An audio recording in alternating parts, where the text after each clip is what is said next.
You have to always lead, never follow. Kelley Lynch, Gatorade National Softball Player of the Year. Launch deep. Will it stay fair? It definitely will. Gone. A 3-run home run for the top freshman in the country coming out of high school, Kelley Lynch. Lynch drills that one to left, and that's in. And Washington will tie it up. What a big at-bat for the freshman. And the National High School Player of the Year strikes. And today I'm joined by Kelley Lynch, pitcher and first base for Washington University. Thank you very much for joining me right off the jump.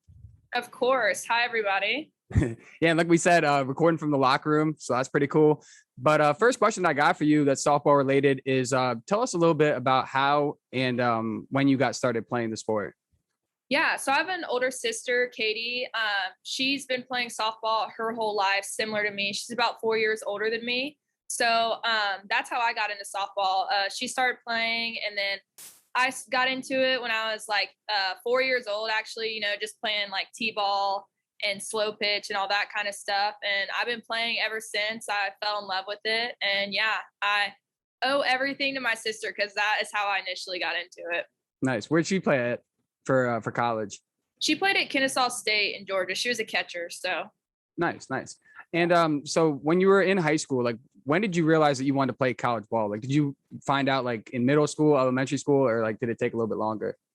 Yeah, well, my sister played in college, obviously. So she started the recruiting process. Back when we were getting recruited, the rules are a little bit different. Now you can't really talk to college coaches till you're a junior, but back then there was no rules. So Katie started getting recruited like her freshman year. And so I watched her go through that process as I was, 5th, 6th grade. And I was like, oh my gosh, this is so awesome. My sister's going to get the opportunity to not only get like an education for free, but also get to play D1 softball. And so that dream was kind of bred into me. And then our dad, who passed away when I was 11, he always coached us. And that was always a dream the three of us shared, that we wanted to not only obviously get a college education, but be able to fund that through softball. So I would say it was a dream instilled in me from a little kid, but really once I saw my sister go through that process, it really lit a fire that I wanted to do that as well. Mm-hmm. Do you have any aspirations to play beyond college?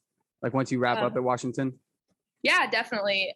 We have some alumni like Sis Bates and a few others that got the opportunity to play professionally in kind of a new organization called Athletes Unlimited. And it's a growing sport. Softball is. We're gaining fans and momentum, it seems like, every year. And it's just becoming bigger and bigger. And women are able to earn a living for themselves playing the sport they love, just like a lot of male athletes get to do. So that's the big dream, to be able to play professionally, obviously, and then hopefully one day maybe get to play in the Olympics if that ever comes back. It's not in 2024, but maybe in 2028. So that's always been the big dream for sure. Isn't that in the States? Isn't the Olympics in 2026 or 2028? I'm pretty sure it's coming to the States. Yeah, 2028 will be in LA. So fingers crossed. That's gonna be sick. Softball gets back in there. Yeah. That's cool. Is that like, would you say like your main goal is to play in the Olympics? Because I was reading your profile on, like WashingtonSoftball.com, and it said like the Olympics is definitely something you're chasing for. Absolutely. I think throughout life, I've learned to, really dream big. And that's kind of my motto to younger girls is like, have the biggest aspirations for yourself that you possibly can. Because if you really believe in and have something to work towards, you just be amazed at like how much you can accomplish. And the Olympics for me is the biggest I can dream. That's the end goal. So that'd be sick. Speaking of accomplishments, when you played in high school, back-to-back player of the year in Georgia, and then national player of the year in 2019, would you say like those are your biggest accomplishments to date, or like what are some other accomplishments that we may not know about? Yeah, I think for sure. I think the coolest thing I got to be a part of was senior year winning the Gatorade Player of the Year, and then winning the Female Athlete of the Year alongside Bobby Witt Jr. and getting to go to the ESPYs and kind of intermingle with other sports. That was just like a huge accomplishment and something that I would have never, I don't think, ever been able to do, getting on Sports Illustrated. I'm thankful to Gatorade for that opportunity. But yeah, I would say for sure that's been my highlight so far. Since I've been in college, I've kind of like hit a little bit of a plateau. I had surgery this summer, actually. We found out after last season that I had torn some ligaments in my finger, probably my senior year or early my freshman year of college. So I got that surgery this summer, and I'm recovering right now and eager for this season to be healthy again and get the opportunity to get back out there on the field and kind of show everyone what I'm made of and like all the hard work I've been putting in this off season after foregoing this surgery. So Nice. And speaking of the ESPYs, like what was that process like? Like when you found out you were National Player of the Year and then ultimately getting invited to, Sports Illustrated stuff and the ESPYs, like what was that like? yeah, so that was the same year I was on the junior national team. So we were traveling a lot with them. I found out I won Gatorade Player of the Year at my high school. Actually, I was helping our baseball, which were also the softball coaches from my high school, run a baseball camp.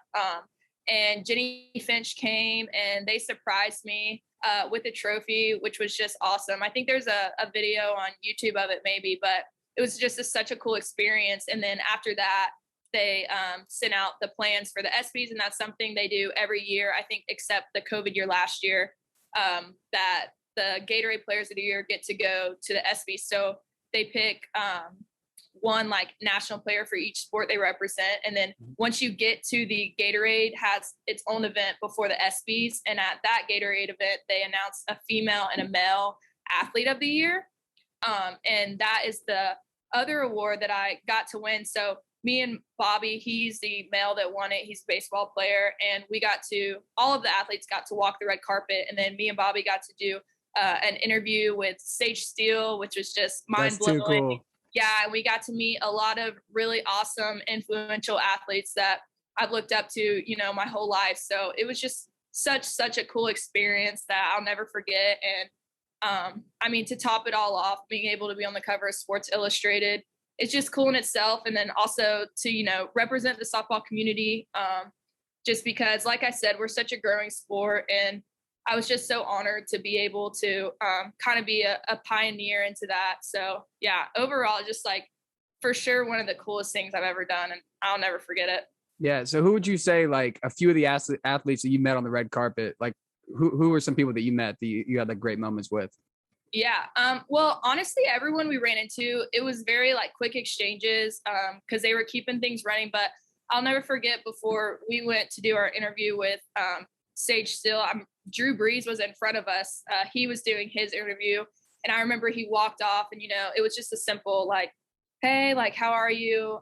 I'm Kelley. Like, nice to meet you." But he was with his wife and all of his kids, and that just stood out to me because you dream so big, and to be able to see someone like Drew Brees, who has a family, who has kids he has to look after, who has all these other responsibilities, but is still able to be, one of the best at what he does. It's just like super encouraging. And then a little side note is that Caitlyn Jenner was there, and I got a selfie with her cool. And got to talk to her for a little bit. So that was really, really cool too. But yeah. Nice. So you were at like the whole award show as well? Like you stayed for the whole award show? Yeah, we did. Nice. We got a little scene in where we were waving to the camera before one of the breaks, but yeah. We got camera time? Yeah. Nice. And throwing it back to when you were in high school, what was your commitment process like to deciding on Washington? Like, did you have a lot of schools to choose between, or did you kind of have your mindset once they offered you? Yeah. So my 8th grade year is really when I started visiting a lot of schools. And at that time I was kind of looking at SEC schools. So I visited a lot of those and ended up actually verbally committing to Auburn University at the time. And so I was committed there up to my senior year, and they had a coaching change and some things happen. And obviously you grow a lot as a person from, 8th grade to your senior year of high school. That's a lot of time. And so once the coaching change happened, it just gave me the opportunity to kind of reevaluate like my goals and aspirations I had for myself, and how I thought I could, what school could put me in the best place to reach those goals. And one of my friends that I went to high school and played high school ball with, Lily Agan, she was committed to Washington.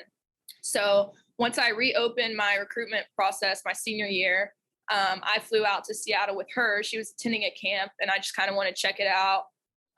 And that's really where it started from there. I took a couple other visits my senior year, but after coming out to Seattle and kind of mingling with the coaches and some of the players, it was just clear that this is where I wanted to be. So nice. And you rock number 27 for them. Is there any story or meaning behind your number, or was it kind of just like that was what was available? Yeah, going back to my sister, she wore 27. It's kind of a funny story because we have like travel softball. So there's a bunch of different teams, and a lot of them are organizations. So they have like 10U all the way through 8 and under. So my sister played for an organization and I played for a different one. And I eventually switched over to the same organization she played for. And she was number 27. And my mom, I was having to pick a new number and I didn't really know what number I wanted to pick. My mom already had all of the sweatshirts and all that kind of stuff with the logo with 27 on the back for my sister. So she was kind of encouraging me, you should wear 27 because I could still wear, all of the sweatshirts I had to wear to Katie's games. And so I was like, yeah, I guess I wear 27, but also one of my all-time favorite softball players I look up to, Jenny Finch, she wore number 27. So I take a lot of honor in wearing that number for that reason as well. Nice. And if it means anything, I was number 27 when I played high school football. So when I saw you were number 27, I was like, all right, that's pretty dope. But when I was also reading a little bit about you, it said Congratulations is your all-time favorite song. What are some other songs that you like pregame to listen to, or even just like outside of softball completely? Like what type of music? I think I put that song in my freshman year, but I like all kinds of music, country music, alternative. Recently, I've been listening to this guy, his name's Wiley from Atlanta, I believe, but it's a little bit alternative music. I'm really into that. I just went home for a couple weeks for Christmas break and listening to a lot of country down there in Georgia. So I like, Luke Combs and that kind of stuff. But yeah, I wouldn't say I have like a specific one song I really, really, really like right now, but definitely been listening to a lot of country and alternative music. Nice. Okay. One of the final questions that I have for you is how have you utilized your social media accounts to grow your brand? Because I mean, you got a lot of followers on Instagram, verified. And how does that help you with your NIL deals? Yeah, I think social media is one of those things that can be really important right now for especially college athletes with the new NIL rule.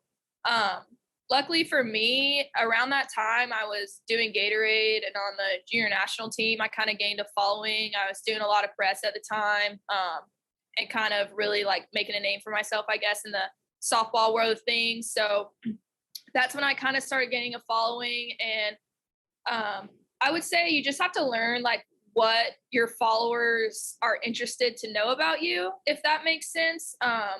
Once I realized that softball was something a lot of people wanted to follow, I started posting a lot about it and just kind of letting people see other sides of me and like what I do kind of everyday life, like what I do here at school.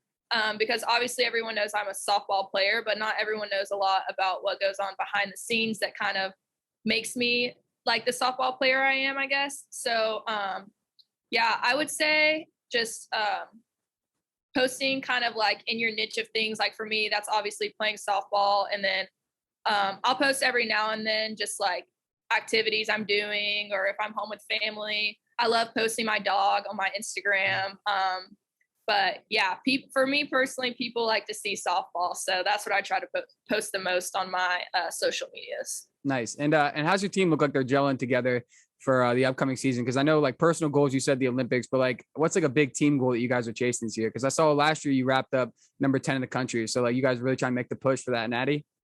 Absolutely. National championship's always the goal. So we have a smaller team this year. We have 17 girls, and we've really gelled really, really well. I think it helped a lot with COVID kind of easing off. Obviously, it's becoming an increased issue over these last couple of weeks with the Omicron variable. I think that's what it's called, but or variant. But we've been able to do a lot of team bonding in the fall, just hanging out with the freshmen, trying to help them, get into things and gel with the team. And it's been so effortless and easy. Obviously, with a smaller team of 17 girls, it's going to be easier to get to know everyone. Last year, we had 24, and we were in the middle of the pandemic. So it kind of was hard to do stuff outside of just practice because you're so worried about exposure and testing positive and who you can infect and all that kind of stuff.